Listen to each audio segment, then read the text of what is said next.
Hoje sabemos que não é fácil conseguirmos estabilidade no mercado de trabalho que exige qualificação, dinamismo, ideias novas, além de nos submeter a um acirrado mundo competitivo.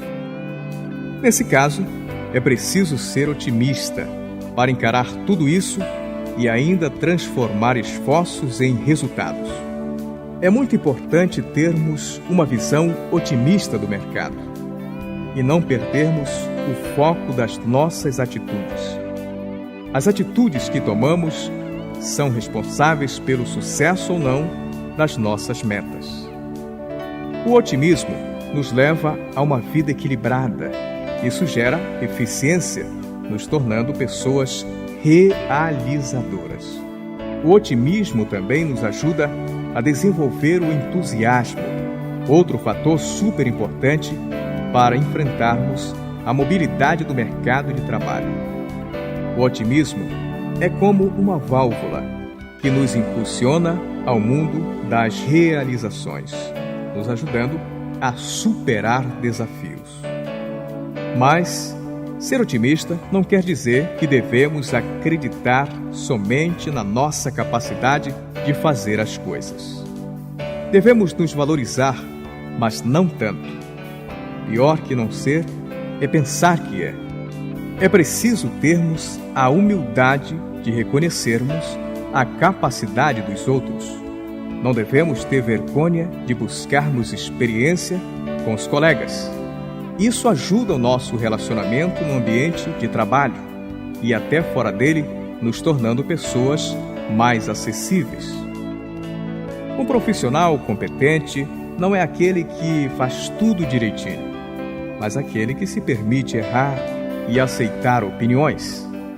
Sabemos que a cada dia que passa, o mercado de trabalho fica mais exigente. Mas, por favor, seja otimista. Evite palavras como não vou conseguir, isso não vai dar certo, não vai acontecer ou eu não sou capaz. Dificuldades todos nós temos e vencê-las depende de como as enfrentamos. Para uma pessoa otimista, as dificuldades não são vistas como empecilhos, mas como oportunidades disfarçadas. Procure ser otimista em todos os momentos da sua vida. Lembre sempre que for necessário. A vitória não pertence aos fracos ou covardes, mas àqueles que acreditam na capacidade humana de transformar as coisas. Acredite em você. Acredite no poder daquele que criou você como a mais importante de todas as criaturas e lhe confiou domínio sobre elas. Lembre-se, o otimismo revigora a vida e é um estímulo para vencermos os obstáculos e realizarmos as nossas metas.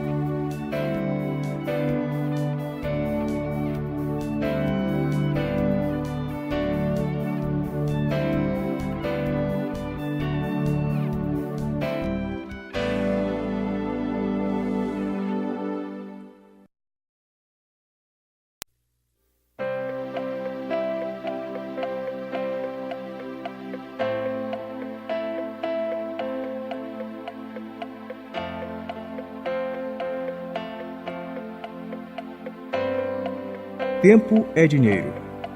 Esse pensamento usado para definir o valor que o tempo tem nos alerta o quanto é necessário sabermos administrar o tempo como um dos nossos mais valiosos recursos, porque está provado.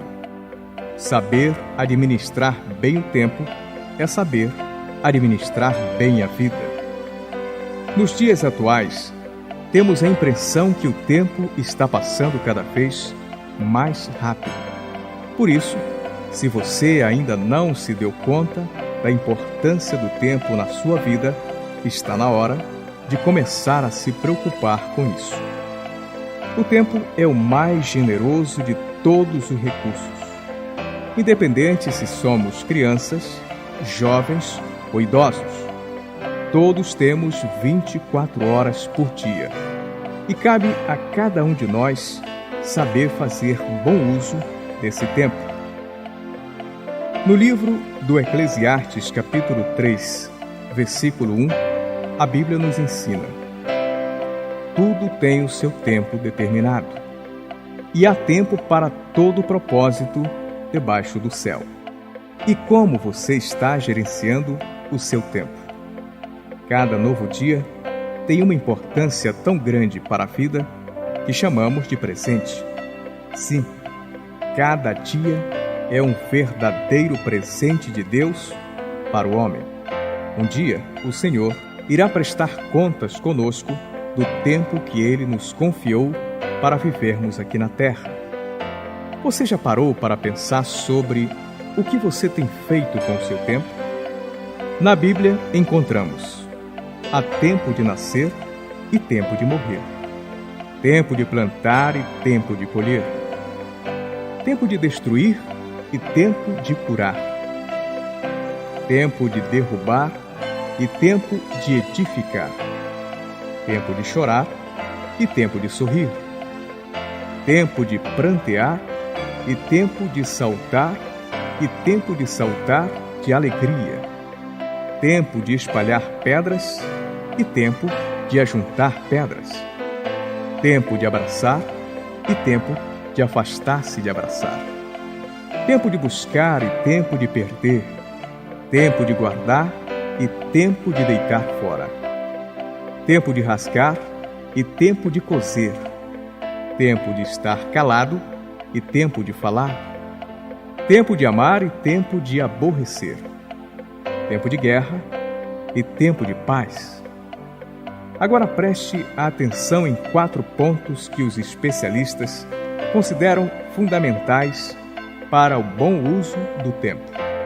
Primeiro, o que você faz que não há necessidade de ser feito?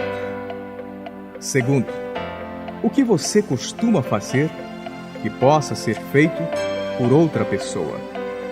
Terceiro, o que você faz que só você pode fazer?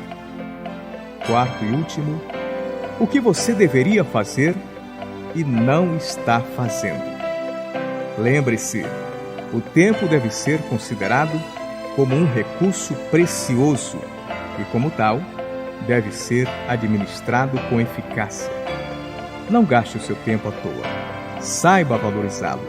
Lembre-se, saber administrar bem o tempo é saber administrar bem a vida.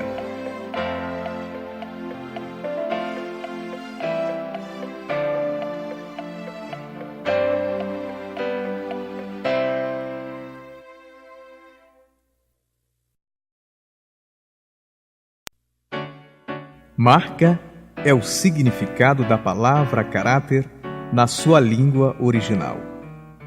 Daí o caráter ser considerado como a marca da dignidade humana. O homem tem o seu caráter valorizado quando, através das suas ações, demonstra justiça diante das adversidades da vida, não importando quais forem. Nos dias atuais, parece estar fora de moda a avaliação das pessoas pelo que elas são. Já vai longe o tempo em que era assim. Hoje, a grande maioria avalia as pessoas pelo que elas têm. E aí reside um grande mal. Ter não significa ser. Ter é transitório, está relacionado aos valores efêmeros da vida.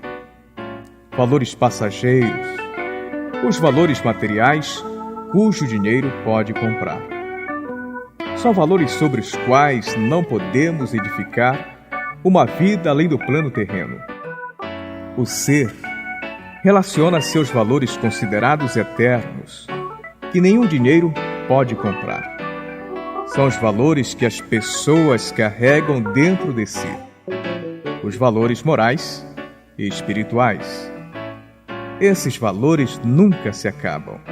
Ao contrário, são renovados a cada dia com o passar do tempo. São verdadeiros alicerces para a construção de uma vida segura. Através dos nossos atos e atitudes é que expressamos esses valores, e disse ser o caráter o mais nobre de todos. Portanto, não seja você aquele que julga pelo que as pessoas têm, e sim pelo que elas são. Procure a cada dia polir o seu caráter, para que nenhum empecilho venha lhe tirar o brilho. Está escrito na Bíblia: o Senhor detesta a conduta do injusto, mas Ele ama quem pratica a justiça. Provérbios capítulo 15, verso 9. Nunca abra mão dos verdadeiros princípios. Eles são como luz em meio às trevas. Procure manter o seu coração em retidão, pois um coração reto alegra a Deus.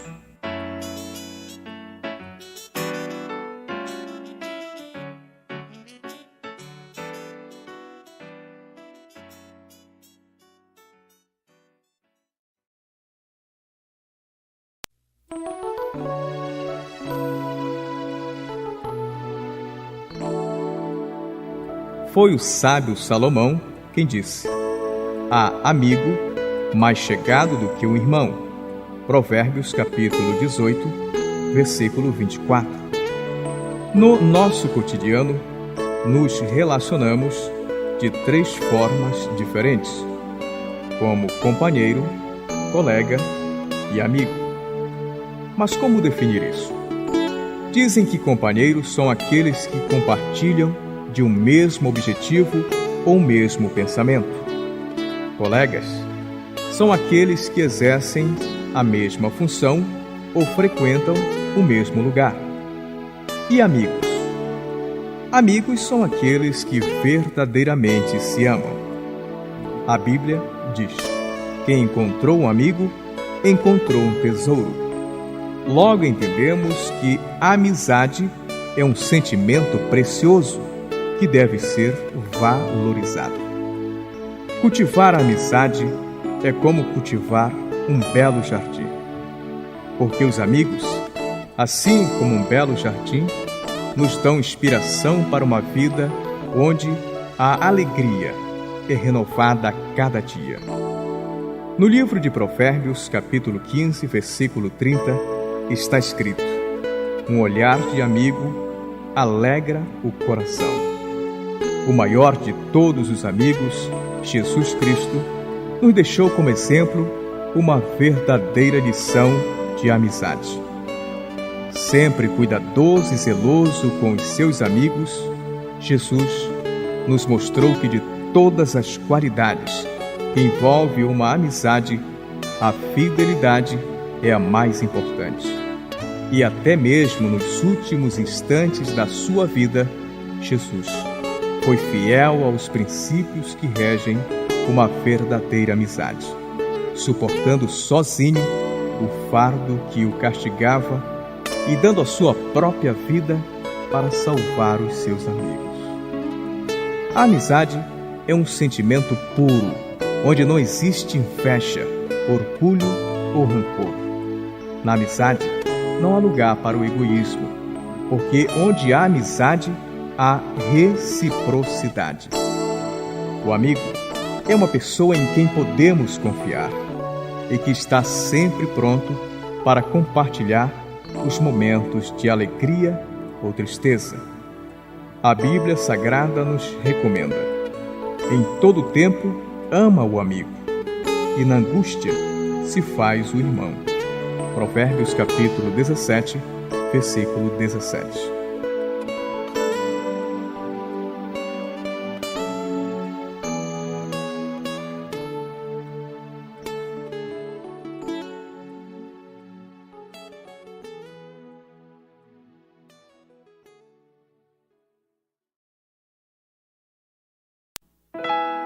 Alguma vez você já parou para pensar sobre o que é o amor? São muitas as definições relacionadas ao mais sublime de todos os sentimentos. Para alguns, o amor é apenas um sentimento como outro qualquer. Um sentimento superficial e momentâneo que passa com o tempo. Para outros, o amor é um sentimento mais profundo e que perdura para sempre nos corações. A Bíblia Sagrada, no Novo Testamento, na primeira carta do apóstolo Paulo aos Coríntios, no capítulo 13, descreve a mais bela definição do que é o amor. Ouça o que diz a carta. Ainda que eu falasse a língua dos homens e dos anjos e não tivesse amor, seria como metal que soa ou como sino que tine. E ainda que tivesse o dom de profecia e conhecesse todos os mistérios e toda a ciência, e ainda que tivesse toda a fé, de maneira tal que transportasse os montes, e não tivesse amor, nada seria. E ainda que distribuísse toda a minha fortuna para sustentar os pobres, e ainda que entregasse o meu corpo para ser queimado, e não tivesse amor, nada disso me adiantaria. O amor é paciente, o amor é benigno, não é invejoso. O amor não é orgulhoso, o amor não se envaidece, o amor é cortês, não é interesseiro, não se irrita, não guarda rancor. O amor não se alegra com a injustiça, mas alegra-se com a verdade. O amor tudo desculpa, tudo crê, tudo espera, tudo suporta. O amor jamais acaba. Em uma outra definição bíblica, o amor se fez carne e habitou entre nós, sendo capaz de vencer a própria morte na cruz. Esse amor, cuja profundidade não se pode medir, é o imensurável amor de Jesus Cristo pela humanidade. Mas existem pessoas que, em meio a tantas desilusões, deixaram de acreditar na maravilhosa capacidade transformadora do amor. Se esse for o seu caso, abra o coração para o amor. Deixe-o fazer morada em sua vida e experimente os seus benefícios. O amor é um dom supremo. Onde o amor reside, não há lugar para coisas insensatas. Onde há amor, há pureza de espírito, há discernimento. Seja qual for a sua situação, acredite. O amor não conhece limites. Quando tudo parece estar acabado, só o amor é capaz de reconstruir, reatar e reerguer. Sem amor, não há felicidade. O amor é o passaporte para uma vida feliz. Como fruto do amor de Deus, nunca diga que você não é capaz de amar. Olhe para a cruz de Cristo e veja que tamanho sacrifício por amor à natureza humana. Você é parte integrante dessa natureza. Por isso, siga o exemplo do amor de Cristo. Ame como puder, onde puder e o quanto puder.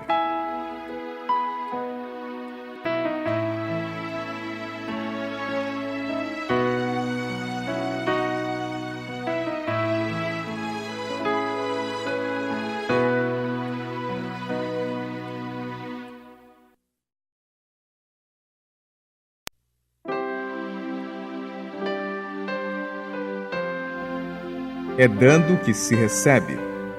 Essa frase, que tem como autor São Francisco de Assis, eu considero uma verdadeira pérola e acho que deveria ser emoldurada no coração de cada um de nós.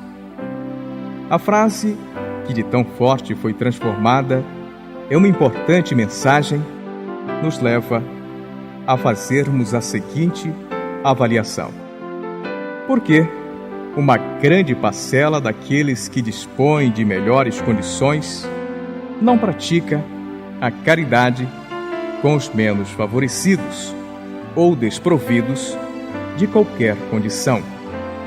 Victor Hugo disse: o espírito se enriquece com aquilo que recebe, o coração com aquilo que dá.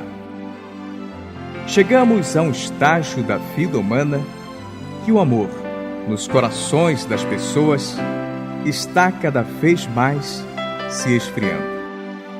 O livro de Provérbios, capítulo 14, versículo 21, nos alerta: quem despreza o próximo peca.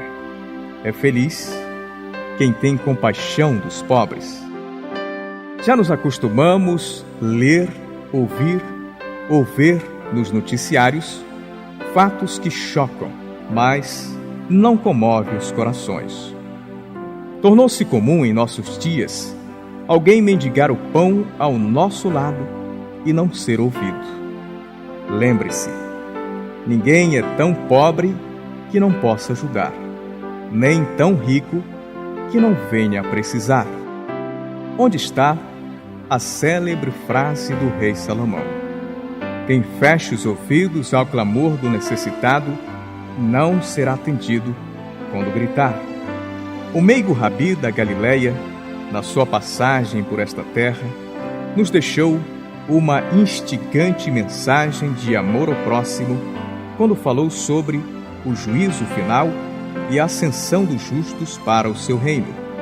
Está escrito no livro do evangelista Mateus, no capítulo 25, nos versos de 31 a 40. Ouça: vinde abençoados por meu Pai. Tomai posse do reino preparado para vós desde a criação do mundo.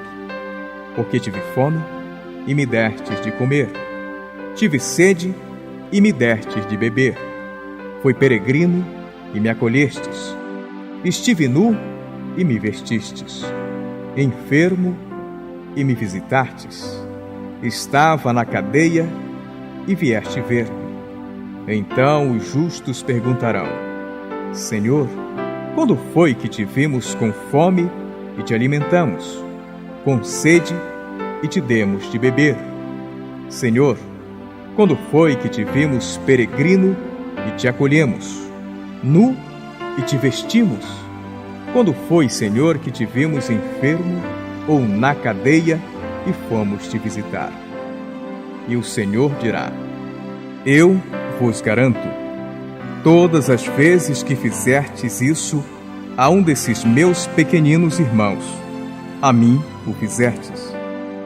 Foi o sábio Salomão quem disse: quem oprime os fracos insulta o Criador, mas honra o Criador quem se compadece do pobre. Praticar a caridade é um ato de amor para com o próximo.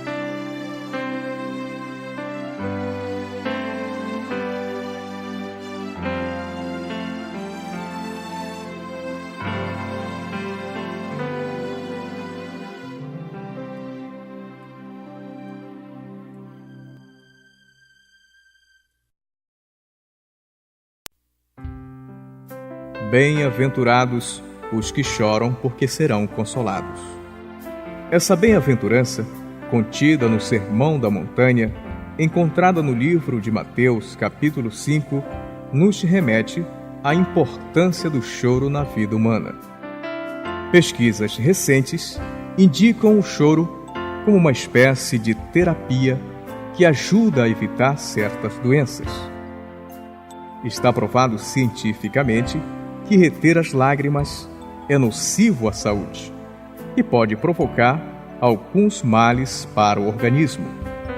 Os especialistas recomendam que tanto homem quanto mulheres devem chorar iguais, porque quem chora equilibra as emoções. Certa vez, em uma de suas belas músicas, um artista de fama internacional afirmou: eu nunca choro, mas dizem que é bom chorar, porque as lágrimas, além de lubrificarem os olhos, elas diminuem a tensão dos sentimentos. Há mais de 2000 anos, quando Jesus disse: bem-aventurados ou felizes são os que choram, criou na mente de seus interlocutores um verdadeiro paradoxo. Geralmente choramos de tristeza pela perda ou distância de alguém ou algo que amamos, no momento de ansiedade ou quando nos deparamos com uma situação que nos causa comoção. Então, por que quem chora é feliz? Um dos grandes motivos do choro é o reconhecimento da nossa limitação. No Salmo 34, versículo 18, está escrito: aqueles que clamam, o Senhor os escuta e os livra de todas as aflições. Nos dias atuais, são muitos os motivos que nos levam às lágrimas. Um relacionamento frustrado, um sonho não realizado, uma meta que não foi alcançada, a falta de um objetivo para mudar de vida, uma enfermidade, a perda de um ente querido, as dificuldades do dia a dia e outros motivos. Mas Jesus nos conforta. No mundo passarás por aflições, mas tende bom ânimo, eu venci o mundo. Aquele que passou por este mundo e conhece todas as suas tribulações, nos orienta para não perdermos a esperança. Mas como se na maioria das vezes estamos abatidos e o que nos resta é desabarmos em lágrimas. No entanto, é nesse momento que precisamos nos despojarmos de todo orgulho e reconhecermos o quanto somos dependentes da infinita graça de Deus, pois assim encontramos consolo nos braços do Pai. E é nessa hora que as palavras de Jesus se tornam uma realidade em nossas vidas. Felizes são os que choram, porque serão consolados. Ao chorarmos, estamos demonstrando humildade, e isso alegra o coração de Deus. Se você for capaz de reconhecer a sua limitação e dependência da misericórdia do Criador, pode se considerar um vencedor, pois é o próprio Deus, como um Pai misericordioso, que garante àqueles que confiam no seu poder. O choro pode durar uma noite, mas pela manhã virá a vitória. Não tenha vergonha de chorar, independente da situação. As lágrimas expressam humildade, pois o maior de todos os homens, Jesus Cristo, também chorou.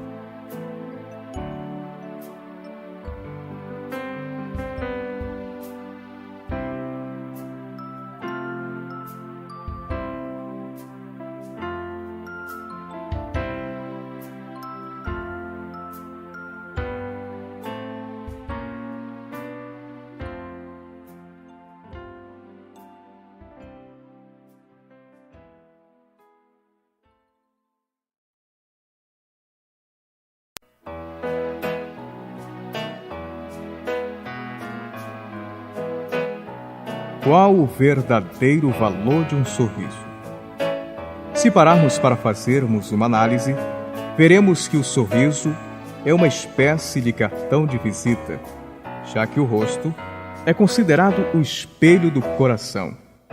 Segundo a Bíblia, em Provérbios capítulo 15, versículo 13, um coração alegre aformoseia o rosto. Mas quanto custa um sorriso? O sorriso, para quem dá, não custa absolutamente nada. Só basta querer exercitar alguns músculos do rosto e demonstrar simpatia para com os outros. Porém, para quem recebe, o sorriso tem um valor extraordinário. Mesmo parecendo ser algo simples, o sorriso tem uma capacidade incrível de contagiar as pessoas. O sorriso também funciona como atrativo. Quando sorrimos, expressamos um bom estado de espírito, e isso cativa as pessoas. É como se estivéssemos dando boas-vindas. Através do sorriso, transmitimos cordialidade, e isso faz o contato entre as pessoas ser bem mais interessante. E qual a importância do sorriso? Para a ciência, cada vez que sorrimos, é como se estivéssemos tomando um elixir da vida. Segundo a medicina, quando sorrimos, estamos trabalhando o nosso bom humor, que é capaz de reduzir o estresse, baixar a pressão arterial, estimular o sistema imunológico, melhorar a atividade cerebral e até mesmo proteger o coração. Eis aí a importância do sorriso. Segundo pesquisa, o sorriso é tão importante que serve como um antídoto para os aborrecimentos do dia a dia. Por isso, sorria o quanto puder, principalmente quando perceber que o que está acontecendo é algo com o objetivo de lhe tirar o bom humor. No exercício diário para vencermos as dificuldades, o bom humor deve ter uma participação muito importante e ser um aliado constante, pois a Bíblia nos ensina: o coração alegre é um bom remédio, mas o espírito abatido faz secar os ossos. Quando encaramos os desafios com um espírito alegre, estamos dizendo que temos confiança na nossa capacidade para administrarmos os desafios com êxito, e isso nos dá serenidade diante dos obstáculos. Seja uma pessoa de bem com a vida. Mostre que você sabe valorizar cada instante da existência humana concedidos pelo Criador. Na família, no trabalho, na escola ou por onde você passar, tenha sempre estampado no rosto as maravilhas como a alegria, a esperança e a paz transmitidas por um sorriso. Amigo, não seja aquele que se deixa vencer pelos aborrecimentos, mas procure vencê-los com uma boa dose de bom humor, pois tudo o que acontece na vida tem uma finalidade. Depende do ângulo que você vê.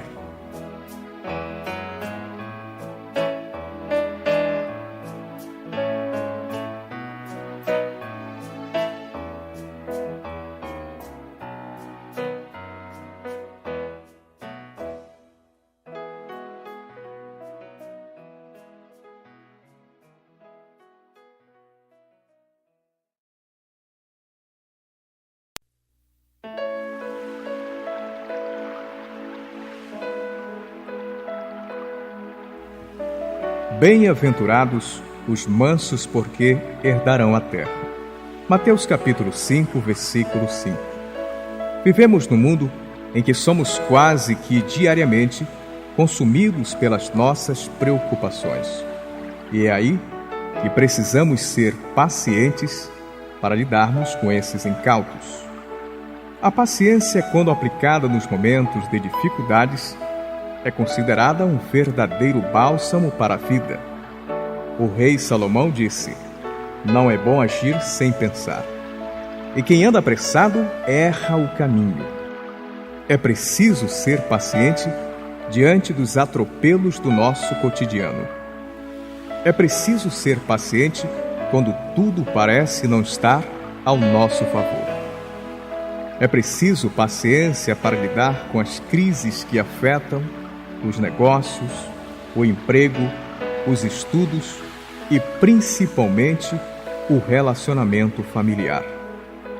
A paciência não deve ser confundida como um ato de covardia. Ser paciente não quer dizer que você vai cruzar os braços diante de uma situação que requer de você uma posição.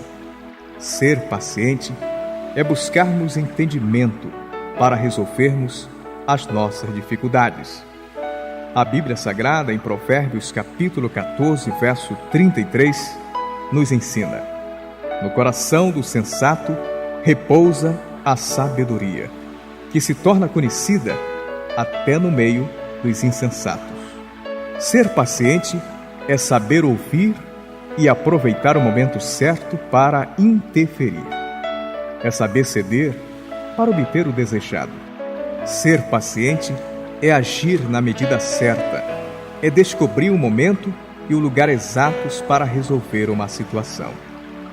A prática da paciência muitas vezes exige de nós um temperamento que saiba lidar com os interesses alheios, para evitarmos o conhecido choque de opiniões. No livro de Provérbios encontramos: uma resposta branda acalma a ira, mas uma palavra ofensiva provoca a ira. Ser paciente é reunir várias qualidades em uma só, porque a paciência, além de ser uma grande qualidade, é uma grande virtude. Para você meditar, mais vale paciência do que valentia, e autodomínio mais do que conquistar um império. Provérbios capítulo 16, versículo 32.